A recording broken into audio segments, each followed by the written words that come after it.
Welcome to this explainer. Look, if you've been tracking where global defense dollars are actually flowing lately, you know we're in the middle of a massive shift. We are moving away from those huge, exquisite traditional platforms and pivoting hard towards small, smart, autonomous systems. But while everyone is getting totally distracted by flashy startup promises, there is one battle-tested legacy company quietly pulling in billion-dollar contracts. Today, we're unpacking how AeroVironment is absolutely dominating this new era. Let's just address the elephant in the room right away. The media hype versus actual reality. We hear endless buzz about private defense startups running on VC money, showing off these really cool but totally unproven prototypes. But then you have AeroVironment. They've been at this for over 50 years. When global conflicts kick off and demand immediate supply, you literally cannot ship a prototype. You need a proven product, and you need it mass-produced right now. The real catalyst for this whole market shift is the Pentagon's Replicator Initiative. It's basically an urgent mandate from the DoD to get away from theoretical blueprints. They made it crystal clear. They need thousands of autonomous systems, and honestly, they need them yesterday. The specific mandate: small, smart, cheap, and many. That word, many, created a multi-billion-dollar demand vacuum practically overnight. And finding a company that can actually build many of these advanced systems reliably, well, that is incredibly rare. And AeroVironment's credentials, they aren't based on a slick pitch deck. They're based on intense, real-world validation. Take their Switchblade 300 and 600 loitering munitions, essentially smart drones that loiter in the air until they find their target. Military planners don't have to cross their fingers and hope these work. They've seen them perform in some of the most heavily contested electronic warfare environments in Ukraine. That kind of real-world battlefield validation, you just can't simulate that in a lab. So, what is the financial result of that combat validation? Well, a staggering $1.2 billion in total bookings for fiscal year 2025. And just to be clear, this isn't a projection or a best-case scenario. These are actual locked-in orders. A number that massive tells us the U.S. military and allied nations aren't just testing the waters here. They're going all in. They know that modern conflict requires a supplier who has already solved the massive headache of scaled manufacturing. Which brings us to the absolute core focus of this explainer. Listen to this: an 82% increase in funded backlog in a single year, pushing it to a massive $727 million. Just take a second to process that growth. In the defense industry, your backlog is everything. It's the ultimate indicator of your future health. It gives us incredible visibility into their revenue pipeline and proves, without a doubt, that demand is just wildly outpacing current global supply. You can see exactly what's driving that demand when you look at their loitering munition systems. Revenue for that segment alone soared 83% to a record $352 million. So they aren't just winning these massive contracts on paper. They're actively converting that backlog into delivered products and recognized revenue. They're actually getting the hardware out the door and into the hands of the warfighters who need it.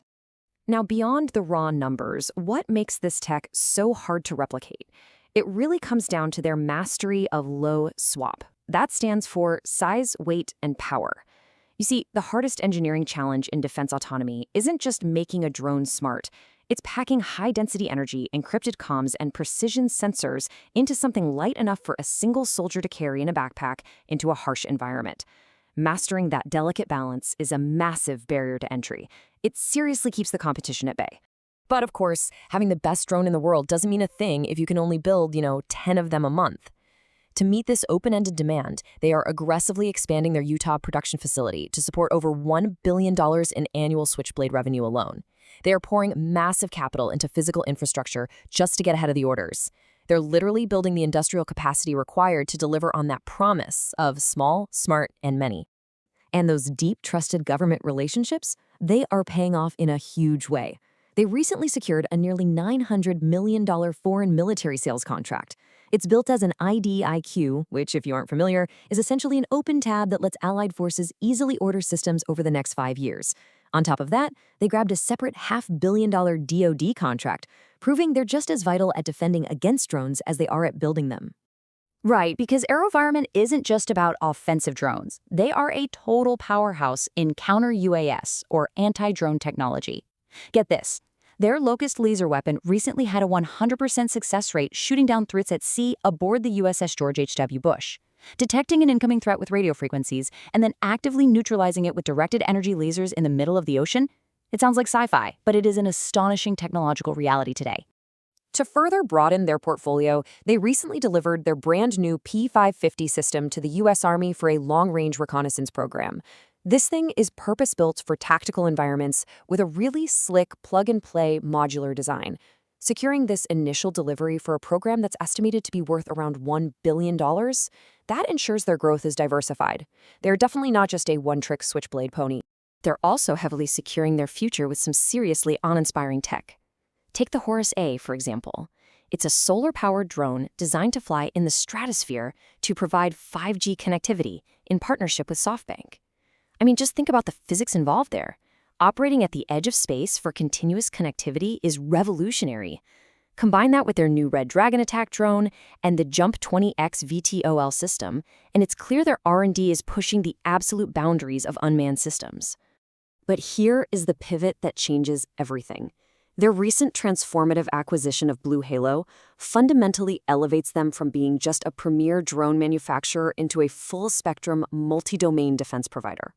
By bringing BlueHalo in-house, they instantly supercharge their capabilities in space, cyber, directed energy, and electronic warfare. They aren't just an aviation company anymore. They are providing integrated AI-powered solutions across air, land, sea, space, and cyberspace. This expanded multi-domain scale is exactly why their fiscal 2026 revenue guidance is taking such a massive leap to around $1.9 to $2.0 billion. And honestly, even before fully baking in all the acquisition math, their organic growth in the first quarter of 2026 stunned the market with an incredibly impressive 31% jump. We are literally watching a company fundamentally scale up its operations to meet a totally new paradigm of global defense spending. It perfectly echoes what MarketBeat pointed out recently. Look, anyone can draw up a blueprint for a drone, but AeroVironment possesses the holy trinity of defense contracting: proven products, scaled manufacturing, and deeply trusted government relationships. They already have the infrastructure in place to deliver on the Replicator initiative today, and that is exactly why the market is aggressively buying into their reality rather than chasing the hype of unproven startups. I'll leave you with this final thought to ponder as you look at the future of global defense. As warfare enters this new age of autonomy, are the best algorithms and aerodynamic designs enough? Or, when a real global crisis hits, does true security ultimately rely on the raw, industrial capacity to manufacture thousands of intelligent machines faster than anyone else? It's a fascinating question, and one that AeroVironment seems uniquely prepared to answer. Thanks for joining me for this explainer, and keep learning.